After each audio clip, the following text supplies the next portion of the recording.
आप सबको उम्मीद। अब जिनने मेरे खिलाफ ही रिट पिटीशन लगा दी, मेरे को पार्टी बना दिया, अब कैसे दस्तखत थे क्या थे, मैंने उनका उदाहरण आपको दिया।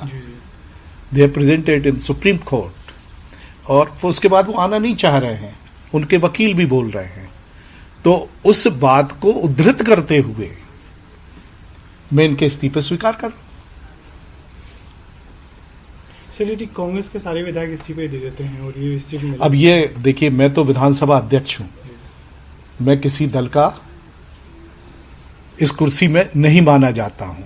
अब वो क्या अपनी रणनीति अपना रहे हैं, आप उनसे पूछिए ना। सर एक सवाल मेरा है, आप तो हमेशा कहते हैं पक्ष विपक्ष निष्पक्ष, मतलब इसमें स्पीकर साहब से भी जानना चाहूंगा कि आपने कोरोना वायरस के खतरे की वजह से 26 तारीख तक के लिए विधानसभा को स्थगित किया था। हाँ, मैंने कोरोना वायरस से स्थगित किया था।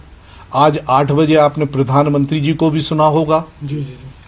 उनको भी बड़ी चिंता है, बाकी सब जगह प्रश्न चिन्ह है। सर एक मेरा छोटा सा सवाल था कि क्या बीजेपी के सदस्यों ने भी इस्तीफे दिए हैं, क्या कुछ बीजेपी आपके सामने लंबे से उनके? ये देखिए, मैं हमेशा बोलते आया हूं, जब मैं करूंगा परोस दूंगा। संविधान मौन है, इसी इतिहास है सर। बस अर्थ निकालिए। 2 साल छूटे गए। माइक टेस्टिंग, इसकी आवाज बढ़ा दो। हमारे साथ है मध्य प्रदेश के स्पीकर एमपी प्रजापति साहब। सर एक बड़ा कठिन फैसला लिया आपने कि तमाम 16 विधायक के इस्तीफे स्वीकार कर लिए, क्यों सर?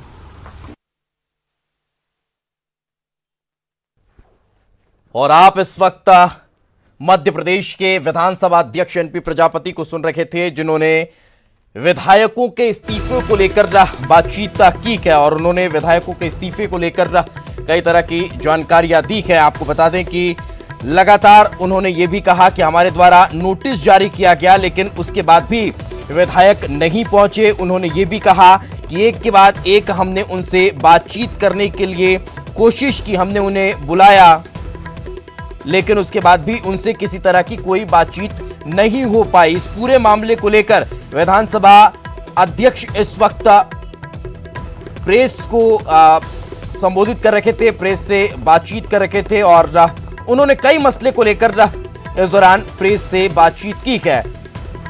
समझा जा सकता है जिस तरह से अभी तक का सिनेरियो निकलकर सामने आया, उसमें ये बड़ी खबर हम आपको बता देते हैं। बागी विधायकों के इस्तीफे स्वीकार कर लिए गए हैं। सभी 16 विधायकों के इस्तीफे स्वीकार किए गए हैं। सदन की अधिसूचना भी जारी कर दी गई है। ये बड़ी खबर हम आपको बता रहे हैं। विधानसभा अध्यक्ष ने बागी विधायकों के इस्तीफे मंजूर कर लिए हैं। कल सदन में फ्लोर टेस्ट को ना कहे, लेकिन उससे पहले सुप्रीम कोर्ट के फैसले का सम्मान करते हैं, ये भी उन्होंने कहा। और उन्होंने विधानसभा अध्यक्ष एनपी प्रजापति ने प्रेस कॉन्फ्रेंस की और प्रेस कॉन्फ्रेंस करते हुए उन्होंने ये बड़ी बात कही है, बागी विधायकों के इस्तीफे स्वीकार किए गए हैं।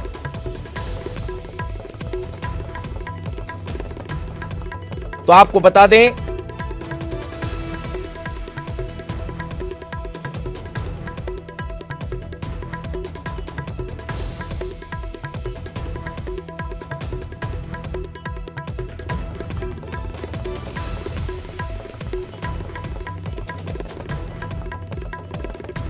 तो ये इस वक्त की बड़ी खबर हम आपको बता रहे हैं। बागी विधायकों के इस्तीफे स्वीकार कर लिए गए हैं। जो 16 बागी विधायक बेंगलुरु में मौजूद हैं और वो लगातार मांग कर रखे थे, 10 तारीख को उनके द्वारा इस्तीफा दिया गया था और उस इस्तीफे को स्वीकार कर लिया गया है। ये बड़ी खबर इस वक्त निकलकर सामने आ रही है। आपको बता दें कल सदन में फ्लोर टेस्ट होगा, लेकिन उससे पहले ये इस वक्त की बड़ी अपडेट हम आप तक पहुंचा रहे हैं।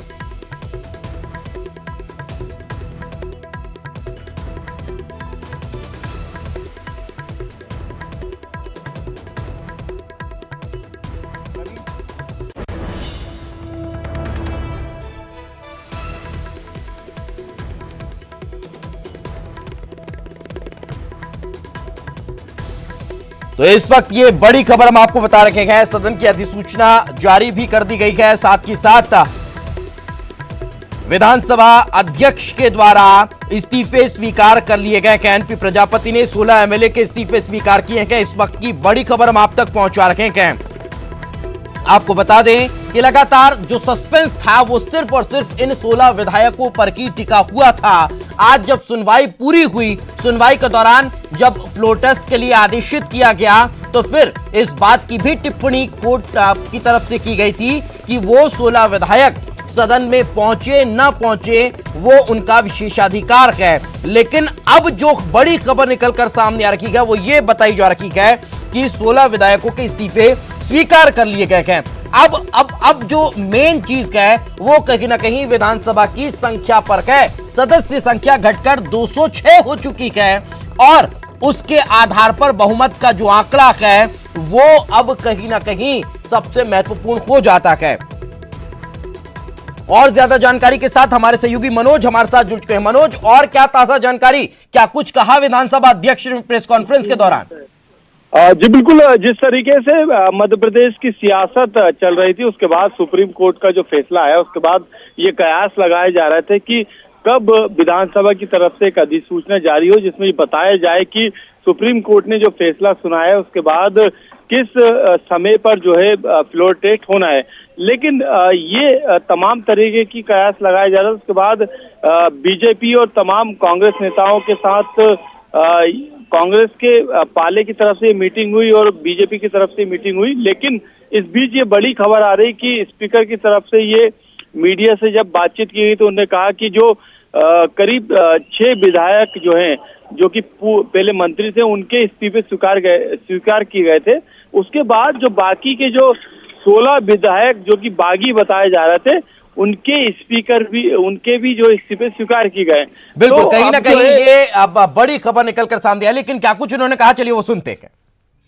वर्णित स्थिति के परिप्रेक्ष्य में विधानसभा प्रक्रिया तथा कार्य संचालन संबंधी नियम 276 के अंतर्गत उपरोक्त सभी सदस्यों को द्वारा दिनांक 10/3/2020 से सभा से दिए गए त्यागपत्र स्वीकार किए जाते हैं। आदेश अधिसूचना जारी की जावे।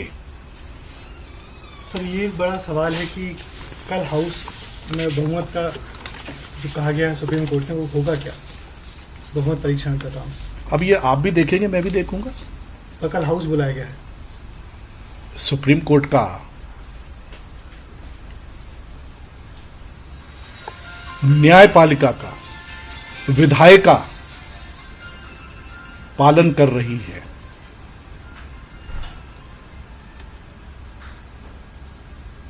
दोनों संवैधानिक हैं, पालन कर रही है। न्यायपालिका ने विधायिका को कहा है तो विधायिका फॉलो कर रही है। संविधान मौन है। मतलब आपका कहना है कि न्यायपालिका विधायिका के कामों में इंटरफेयर कर रही है? ये अभी मैं इन क्या बोलना चाहिए, इन वस्तु स्थितियों में नहीं जाना चाहता। सर, मगर जिन 16 एमएलए की जो बात बार बार उठी और आप सबको उम्मीद, अब जिनने मेरे खिलाफ ही रिट पिटीशन लगा दी, मेरे को पार्टी बना दिया, अब कैसे दस्तखत थे, क्या थे, मैंने उनका उदाहरण आपको दिया। They are presented in Supreme Court और उसके बाद वो आना नहीं चाह रहे हैं, उनके वकील भी बोल रहे हैं। तो उस बात को उद्धृत करते हुए मैं इनके इस्तीफे स्वीकार कर। चलिए, कांग्रेस के सारे विधायक इस्तीफे दे देते हैं और ये इस्तीफे मिले। अब ये देखिए, मैं तो विधानसभा अध्यक्ष हूं, मैं किसी दल का इस कुर्सी में नहीं माना जाता हूं। अब वो क्या अपनी रणनीति अपना रहे हैं, आप उनसे पूछिए ना। सर, एक सवाल मेरा है, आप तो हमेशा कहते हैं पक्ष विपक्ष निष्पक्ष, मतलब इसमें स्पीकर साहब से मैं जानना चाहूंगा कि आपने कोरोना वायरस के खतरे की वजह से 26 तारीख तक के लिए विधानसभा को स्थगित किया था। हाँ, मैंने कोरोना वायरस से स्थगित किया था। आज 8 बजे आपने प्रधानमंत्री जी को भी सुना होगा, जी। उनको भी बड़ी चिंता है। बाकी तो सुना आपने, एक बड़ी खबर इस वक्त हम आप तक पहुंचा रखेंगे और सीनियर एडिटर प्रवीण दुबे हमारे साथ जुड़ चुके हैं। प्रवीण जी, अब क्या माना जाए, विधानसभा की जो सदस्य संख्या है वो 206 पर पहुंच चुकी है, क्या सिनेरियो अब निर्मित हो रहा है प्रदेश में? दरअसल एक डर है कांग्रेस को, क्योंकि जिस तरह से वो लगातार अड़े हुए थे वो 16 एमएलए, दिग्विजय सिंह के जाने के बाद भी सामने नहीं आया। उनके वीडियो जिस तरह से आ रहा था, जो टोन था उनकी बातचीत का, उससे कांग्रेस ये जानती है कि वो अब शायद उनके पाले में नहीं आएंगे। और यदि उनको उनकी सदस्यता खत्म नहीं की जाती तो एक डर ये भी था कि कहीं वो बीजेपी के साथ खड़े होके क्रॉस वोटिंग तो नहीं कर देंगे। तो और जो भी अभी रात भर में मेहनत कर रही होगी कांग्रेस, उस पर पानी फिर जाएगा। इसीलिए कांग्रेस ने तय किया कि उनके इस्तीफे मंजूर किए जाएं। स्पीकर को इसके लिए राजी किया गया कि उनके इस्तीफे मंजूर किए जाएं। भले ही सदस्य संख्या फिर वो कम हो जाएगी तो फिर मैजिक फिगर भी कम हो जाएगा। मैजिक फिगर कम हो जाएगा तो फिर उसके बाद आसानी होगी। और अब हालांकि टफ तो अभी भी बहुत ज्यादा है, लेकिन फिर भी ये जो 16 नाम सीधे इनके खिलाफ खड़े हो सकते थे, वो वाला किस्सा ही खत्म कर दिया कांग्रेस ने, दीपेश। बिल्कुल। लेकिन प्रवीण जी, अब अगर अदर्स जो 7 के हैं, चाहे एसपी, बीएसपी और अब जो अन्य की संख्या को मिला लिया जाए निर्दलियों को, तो वो 7 की संख्या होती है। 92 के साथ अगर 7 को मर्ज भी किया जाए तो 99 कांग्रेस और इन निर्दलियों और अदर्स को मिलाकर स्थिति पहुंच रही है। अब जो बहुमत का आंकड़ा है वो 104 है और बीजेपी के पास लगभग 106। अगर नारायण त्रिपाठी को अभी फिलहाल हम छोड़ भी दें तो फिर क्या अब स्थिति निर्मित होती है? क्या ये परिवर्तन सुबह तक और होगा? देखिए, बहुत कांग्रेस इस लड़ाई को आखिरी तक लड़ना चाहती है दीपेश, बिल्कुल लॉजिकल एंड तक ले जाना चाहती है। कोर्ट के निर्देश के बाद भी मैं अपने दर्शकों को बता दूं, अभी ये पुष्ट नहीं है, लेकिन एक इस संभावना पर भी विचार किया जा रहा है कि क्या रिव्यू पिटीशन लगाई जाए, डबल बेंच के फैसले के खिलाफ संवैधानिक पीठ के सामने रिव्यू पिटीशन लगाई जाए। इस पर भी विचार कर रही कांग्रेस।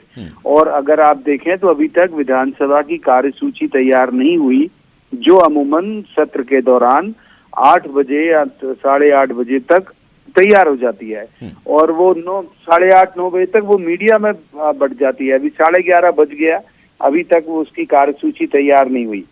तो हो सकता है कि इस तरह का भी कुछ प्लान कांग्रेस कर रही हो। 12 बजे मुख्यमंत्री ने प्रेस कॉन्फ्रेंस बुलाई है। वो जानते हैं कि जब फ्लोर टेस्ट होता है तो नो कॉन्फिडेंस मोशन की तरह लंबा भाषण दिया नहीं जा सकता, सिर्फ वोटिंग होती है। तो इसीलिए उन्होंने 12 बजे प्रेस कॉन्फ्रेंस बुलाई है। वहां वो अपनी उपलब्धियां बताएंगे, कारण बताएंगे, ये बताएंगे कि कैसे साजिश उनके खिलाफ हुई, अगर साजिश हुई है तो बीजेपी ने कैसे उनके खिलाफ साजिश की, ये तमाम वो वहां पर जिक्र करेंगे।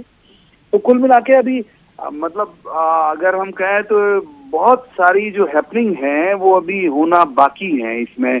और एक कवायद साथ साथ ये भी चल रही है कि कमजोर कड़ी तलाशी जाए बीजेपी की, जो कि उम्रदराज एमएलए हैं या जिनका अगले बार पत्ता कटने की संभावना है, वैसे नाम तलाशी जाएं जो क्रॉस वोटिंग कर सकें। तो जितने भी तर्कस में तीर हो सकते हैं वो सब इस वक्त छोड़े जा रहे हैं, दीपेश जी। बिल्कुल। अब तो कहीं ना कहीं कोशिश हर तरफ से पूरी तरह से जारी है, लेकिन इस पूरी स्थिति में प्रवीण जी सवाल अब ये खड़ा होता है कि ये जो एक्सरसाइज है वो क्या रात भर और ज़्यादा तेज़ होंगी? और जैसा कि आप कह रहे हैं कि सुबह 12 बजे तो प्रेस कॉन्फ्रेंस बुलाई गई है, तो सदन की कार्यवाही सदन कब शुरू होगा ये अभी तक कुछ स्पष्ट नहीं है। नहीं, मैंने कहा कि अभी कार्यसूची नहीं बनी तो सदन की टाइमिंग तो स्पष्ट होने का सवाल ही नहीं है। अभी सदन को लेके तो कुछ भी सुगबुगाहट शुरू हुई नहीं। स्पीकर, हालांकि अभी स्पीकर ने कुछ देर पहले मीडिया से बात की थी अपने बंगले में और अभी उस मसले पे उन्होंने केवल इस्तीफा स्वीकार होने वाले मसले पे बात की कि हाँ, उन एमएलए के जो इस्तीफे हैं वो स्वीकार कर लिए गए और उनको एक गलत आचरण मीडिया के सामने, एक गलत व्यवहार जो एक उनकी संसदीय परंपराओं के अनुरूप नहीं था, उसका दोषी पाते हुए उन्होंने कहा कि उनका इस्तीफा स्वीकार किया गया। अलग अलग मीडिया में इंटरव्यू देना और अलग अलग बातें करना ये उचित आचरण नहीं है, ये मान के उन्हें उस तरह से रोक लिया गया। लेकिन डर जो है कांग्रेस का वो यही था कि क्या ये क्रॉस वोटिंग कर सकते हैं। जहां तक सवाल विधानसभा सत्र का है तो जो सुप्रीम कोर्ट की जो डेडलाइन है वो है शाम 5 बजे से पहले और ये तय है कि अब वो 12 बजे के बाद ही शुरू होगी, क्योंकि 12 बजे तो मुख्यमंत्री ने प्रेस कॉन्फ्रेंस। लेकिन प्रवीण जी, मैं अगर इस पूरी सिनेरियो को लेकर एक और सवाल का जवाब जानना चाहूँगा, लेकिन हो सकता है कि बहुत जल्दबाजी हो जाए मेरे सवाल करना। लेकिन जब 12 बजे प्रेस कॉन्फ्रेंस बुलाई है तो क्या जो लगातार चर्चाएं चल रही है कि फ्लोर टेस्ट पर शायद ना पहुंचा जाए और उसके पहले ही कोई फैसला ले लिया जाए? हालांकि इसमें डाउट है कि विड्रॉ करेंगे कमलनाथ। जितना हम उनको जानते हैं, कमलनाथ विड्रॉ करने वाली तासीर के नेता नहीं है। वो एक ये संभावना उस वक्त जरूर लग रही थी जब ये खबरें आई कि वो 12 बजे पीसी करेंगे। उसके पहले से ये था कि शायद वो कल मीडिया से बात कर सकते हैं। जब मीडिया से बात कर सकते